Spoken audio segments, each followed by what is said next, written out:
तैले लक्ष्मीर्जवे गंगा दीपावलितिदौ वसे अलक्ष्मी परिहारार्थं तैराभ्यङ्गो विधीयते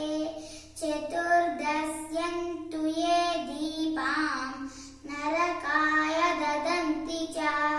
तेषां पितृगणा सर्वे नरकान् स्वर्गमाप्नुरयः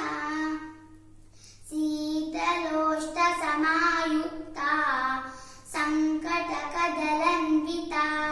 हरपापमपामार्गा भ्राम्यमनः पुनः पुनः यमाय धर्मराजाय मृत्यवेदाञ्चकाय च वैवस्वता